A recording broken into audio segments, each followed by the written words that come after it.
Bristol University Centre for Health, Law and Society, John Coggan, has pointed out, Sampson's thinking may be coloured by his opposition to lockdowns in general. He is articulating a view that seems to go against moral principles that he really sought to propagate quite forcefully as a judge, which I find slightly startling and somewhat ironic. Sampson has been inconsistent in his view about looking at inherent value in all human life.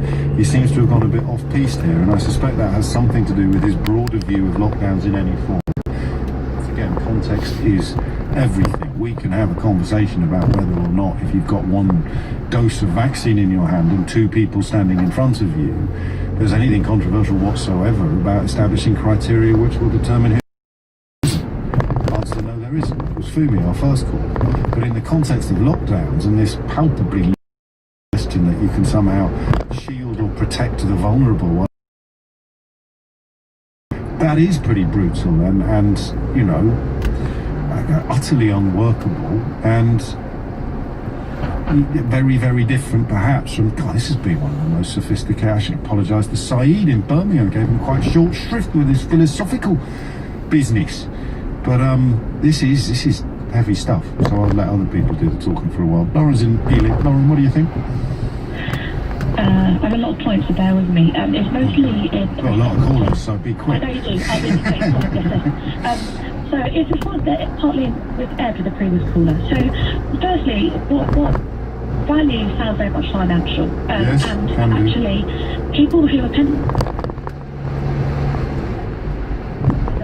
why are we suddenly saying, well, you've done your job and we're going to now not care about you, even though we've taken all of the benefits of you working. That's a great point. You know, and also, I agree with the survival thing. It's also about quality of life in terms of you give someone a vaccine, what's their quality of life like. So my grandma is currently in the hospital. She was told if she gets COVID, it'd be a DNR type thing. Right. She got given the vaccine one day after they think she got infected with COVID, and she is still surviving. Yeah. And so that's the power of it. And the other thing is, if someone's disabled, for example, like you said, they're inspiration. I don't like the word inspiration. I've got disabilities myself. But they are usually the best people that contribute to society. They change cultures. They make life better for everyone. And there is a reason why one of the first covenants, those covenants in the UN rules, whatever it is all lives are equal. Because I was watching a series about the Nazis yesterday, coincidentally, and they called Jewish children, I think, useless eaters, and killed them all because they didn't contribute to society or they weren't any use to them. And that's exactly what's going to happen. And actually, some people like people with Asperger's actually can do jobs, but there are only 40% of them in jobs because of societal expectations of them. And are we going to say that because society decided they couldn't have a job, that they're not valuable? So what we've done and what you've reminded us of is we've probably indulged, given that we're going hell for leather in intellectual references, in what the late A.J. Ayer used to describe as a category error. We're sort of simultaneously having two conversations at the same time. So the Spartan model, where if a child was born with a disability, it would be thrown off a cliff and left. So that's at one extreme. At the other extreme, I'm not quite sure what I'd reach for a healthy illustration, but the all lives are equal. Then the tree tells us that not all conditions are equal, and you have to bring in things like likelihood of success, availability of resources, and then the vaccine model, where I've only got one vaccine and I've got two people in front of me. You found Ed's call as upsetting as I did, I think. And even though, as Ed insisted, you know, and absolutely it's his right to speak from what he feels and from his lived experience, it left me very uncomfortable. But because I don't think that it is obvious that he shouldn't get the vaccine, and for example, I should. Yeah, and the value of people can be also value of others. So if there was that mum on that TV programme and she died, you know, that's devastating for children. That can affect young children. Whereas a childless 20-year-old who you know hasn't got many friends, what size gap do they leave in this world?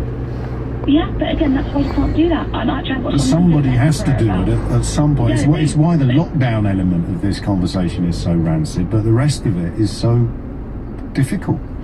Yeah, but the best idea, I think, is the triage, because in the NHS they have to make these decisions. But it's ultimately not only do they save them, are they going to have a quality of life? Because it's also worse if you save someone and their quality of life is absolute rubbish, that they genuinely do not have a life that they want to even live. And it is that element of trying to save the most people on survival, and that's what NICE does. NICE doesn't do it on financial situations. No, it does it on, so well, if we pay £20,000 to save one life over there, we could have spent it saving 6 lives over there. So do you know, the key, it's the F word, Laura. The F word, it's finite, is the most important word in all of these conversations. If you're talking about the distribution of finite resources or finite treatments, then there is a case for doing this argument about value. If you're using it as saying, well, their life is of less value, so you can keep them locked up for 2 years while the rest of us all go back to work, then you're bringing money into money versus sanctity, and that's why assumption is wrong, right?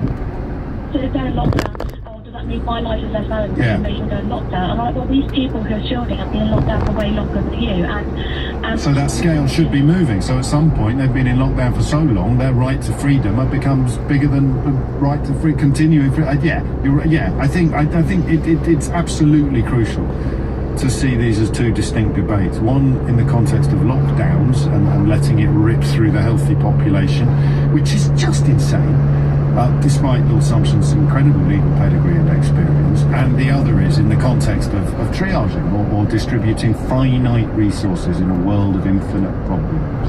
0345 6060 is the number you need to join in. Lauren, I hope you got your bulk of your points across. It's gone bonkers, this one, and I never know when it will or when it won't, but I didn't feel my introduction was the clearest I've ever provided, but that might actually prove to have been the point. Luke's in Bromley. Luke, what would you like to say? Hi, good afternoon. Hello. Inspired to call in after your caller about 10 minutes ago. Yes, Ed. Ed, I think. Yeah, in Wilson.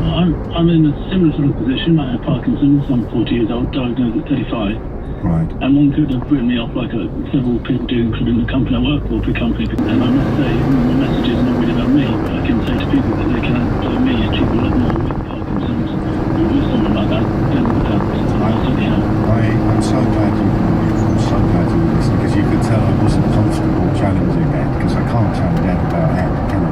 He's Ed, and I'm me.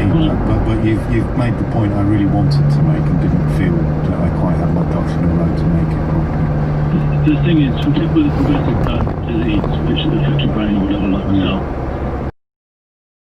it's ticking, it's just for me, it's obviously ticking faster. Yes. Therefore, what should slow me down and hold me back actually speeds me up and propels me forwards. And I wonder whether your life, if we must use this dreadful word, your life has more value than I'm similar age to you, a bit older, and I don't have Parkinson's, because you've got less time than I've got, so you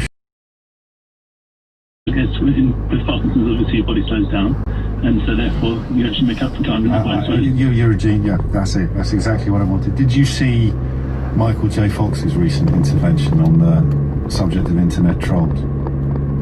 I didn't recently, no. He has Parkinson's, doesn't he, Michael J. Fox? And someone online was mocking him and taking the mickey out of him, and he said he doesn't normally reply and he doesn't normally get upset by it, but on this occasion he got upset, so his son said, "What's wrong?" So he showed it to his son, and his son said, "Just reply SMH." And Michael J. Fox said, "I don't even know what that means." He told the story on the Graham Norton show. It's one of those little moments of television that reached into parts that television doesn't normally reach. So he replied SMH, and the troll came back all full of praise and admiration and said, "Oh, you're the best, I can't believe it, you won the internet." And then he turned to his son and said, "What the hell does SMH mean?" And it's an internet term, it's an acronym for shaking my head, as a kind of expression of utter disbelief at the idiocy that you're dealing with. And you made me think of him, because he's someone else who embodies the determination to cram as much life as possible into whatever window you may have. Let me tell you. Please. 5 years ago, I was sent to a job, and I went there and I refused to take benefits. I said I wanted to start a company, and so I did. I set up a company. Within 2 years, I was nominated and I was put forward for Entrepreneur of the Year, and I won that at the UK Business Awards. Oh, I ended up cleaning towels in the Canary Wharf. I don't obviously clean myself, I have people who work for me. We work for Gad Alabama, who I think sponsors you guys, actually. Yeah, we've been working there today. But we did lots of things like that, including the Shard. Just in the distribution centre. Obviously got virus control moving along as well, doing excellent. And I helped mothers back to work. So really proud that last year we helped 39 mothers back into work and 12 fathers. But you see, what happens is that you get a ripple effect, because the motivation for me is it takes 15 minutes to get from my bedroom door to my bedroom door. Yes. And the effort and the pain of waking up, obviously, like you've been in a car crash. Firstly, you can't even your lips and touch your teeth, and you have to unfold your fingers and so on. You make your way, and every step that you make across the bedroom floor towards your bedroom door gets into your knees, and eventually you feel like you run a national award every morning. On the back of that, you can walk into the Shard and ask them for a business, and you get it. Well, the last caller questioned my use of the word inspirational. I suspect you'll probably find it a bit patronising, but I'm going to use it anyway. And that's why I was so glad you've just... And I didn't know... I mean, Ed, mate, you're a legend as well, but it is the danger of thinking if you tick this box, and this box, then you should be treated like this. And there's two very different individuals there dealing with similar problems in completely different ways.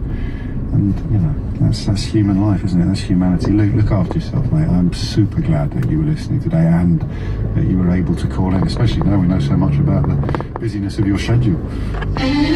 Coming up at 1 on LBC, Sheila Fogarty. The Metropolitan Police Commissioner, Cressida Dick, says she's back